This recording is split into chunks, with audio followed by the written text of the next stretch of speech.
À ce centre suédois qui... Non, c'est le but qu'on visionne. Suite à cette relance effectivement de Selma Bacha dans l'axe. Oh, le bon crochet pour éliminer Selma Bacha, le centre deuxième poteau. Il est un tout petit peu derrière. Il va pouvoir prendre de la vitesse et pénétrer dans la surface. Diani, la frappe pied gauche, elle était bien partie. Elle a été freinée. C'était bien joué.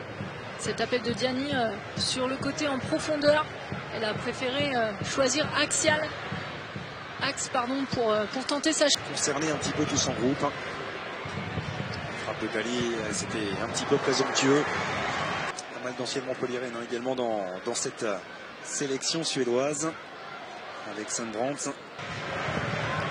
Finalement, ce sera le pied gauche au deuxième poteau. La remise de la tête. Et le ballon bien capté par Pauline Perromagna. Le centre de Jonna Andersson au deuxième poteau. La tête de Wendy Renard avec la demi-volée. Le 1-2 qui fonctionne avec le centre de Skog au premier poteau. Elle n'était pas loin de venir couper la trajectoire. C'est tout Tunkara qui a bien maîtrisé justement l'attaque suédoise. Bonne récupération d'Aslani qui a pu trouver le décalage à droite, le centre. Et l'excellente prise de balle de Pauline Perromagna. Au premier poteau. Elle ne l'a pas vu sa coéquipière suédoise. Elle a plutôt cherché. S'emmener le ballon à Jonna Andersson. À l'entrée de la surface avec Blackstenius qui sollicite le 1-2, le centre au deuxième poteau et Selma Bacha. Elle est venue presser un peu. La F. Périssé avait opposé à deux Suédoises. Ensuite le joli 1-2. Et Blackstenius qui donne un magnifique. Alors que ici là, ah oui, effectivement une grosse faute. Frappé directement cette fois-ci par F. Périssé. Premier poteau, la tête de Wendy Renard. Et il n'y aura pas de temps additionnel dans cette première période qui s'achève donc sur ce score de 1-0 en faveur de la Suède face à l'équipe de France. Et Diani qui a vu le départ de Melvin Mallard. Là, il n'y a pas de position de hors-jeu. Melvin Mallard qui a levé la tête. La frappe, elle a cherché le premier poteau. Ce sera le petit filet extérieur. Superbe action menée sur le côté droit. Tout de suite bien lancé par Diani. Melvin Mallard qui vient fixer, qui se rapproche de la gardienne, mais malheureusement angle très fermé de cette gardienne de Musovic. Peut-être pas forcément encore une fois. Et le bon crochet également derrière à pied gauche, la frappe du pied droit, elle cherchait le premier poteau. Oulay Matassar, l'enchaînement était proche de la perfection. Et plus à l'aise sur ce côté gauche, plus d'espace. Une vision du jeu plus élargie. Et elle joue bien le coup ici. Même si encore une fois la gardienne bloque bien. Angeldal qui a vu l'appel bien sûr dans le couloir droit avec Olivia Skog. Le bon centre et Blackstenius qui heureusement manque son intérieur du pied. A terminé le nouveau ballon au deuxième poteau vers Aslani. La tête de Selma Bacha avec la demi-volée. Elle était compliquée, très très compliquée cette demi-volée. Elle est complètement oubliée là et elle peut centrer sans difficulté. Heureusement Blackstenius loupe complètement sa prise de balle.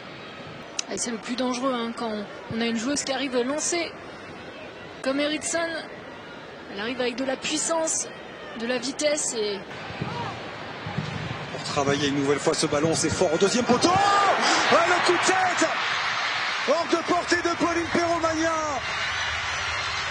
C'est Amanda Ilestedt qui permet à la Suède. Et corner tiré du pied gauche, corner entrant.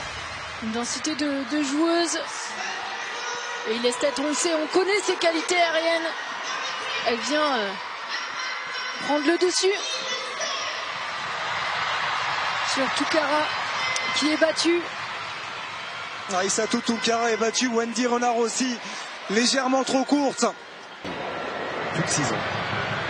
Et c'est peut-être pas terminé avec Blackstenius. Heureusement que Marion Torrent est venue fermer. Et tout de suite sollicité. Sa première touche de balle, elle avait bien anticipé ici la couverture et heureusement, comme vous venez de le dire Xavier, qu'elle est venue couper cette trajectoire. Une nouvelle fois de la part d'Ilestedt avec le contre. Blackstenius qui est parti dans le dos d'Aïssatou Tunkara. Ah, et la couleur du carton. Eh oui, il sera rouge pour Aïssatou Tounkara, même si ça semble...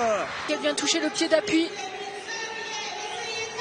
Ah non, elle ne le touche pas sur le ralenti, elle ne touche pas le pied d'appui. C'est Blaktinus qui la joue. Déviation de Yanogui avec Rolfeux qui a pu se retourner et déclencher en pivot. C'est sans danger pour Pauline Perromagnin. Allez, le temps pour nous de vous offrir une dernière chance ce soir pour s'inscrire au super tirage au sort des 20 000 euros. C'est Aïssatou Tounkara qui a quitté ses partenaires il y a quelques minutes maintenant. Oh, elle est passée sur son crochet, le centre en retrait et 2-3 pour la Suède suite à cet excellent travail de Johanna Kaneryd. Elle a totalement battu une touche de balle, 2 touches de balle, elle s'oriente rapidement vers l'avant. Et ensuite elle vient fixer Marion Torrent qui se jette. Elle ne doit pas se jeter là, Marion Torrent. On est déjà en infériorité numérique. Elle doit rester sur ses appuis. Elle se fait éliminer facilement. Et ensuite forcément, c'est la numéro 19, la Suédoise, qui vient donner ce joli ballon à l'entrante Janogui. Johanna Kaneryd qui fait un excellent travail effectivement dans ce 1 contre 1. Au niveau défensif, elle gagne ses duels, mis à part celui-ci où on lui donne un ballon très difficile. Cette relance de Pauline Perromagnin, Kaneryd, le crochet derrière la jambe d'appui, le petit ballon en retrait avec la frappe de l'intérieur du pied. Oh, il a superbement volé de Pauline Perromagnin, mais c'est pas terminé avec Wendy Renard finalement qui posait également on perçoit, elle ne met pas de puissance. Elle se contente juste de retranscrire. Le terrain des Girondins de Bordeaux et Kenza Dali qui a été prise avec l'ouverture.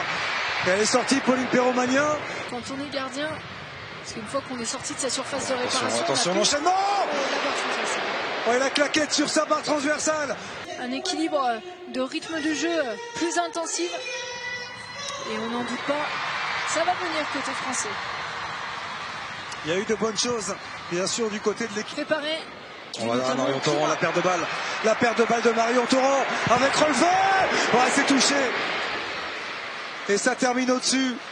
Oh, il me semblait qu'elle avait été touchée, cette frappe qu'il a envoyée vers le poteau de corner. Ah oui, c'était cette qualité, c'était donné. Une sorte de situation débloquée également.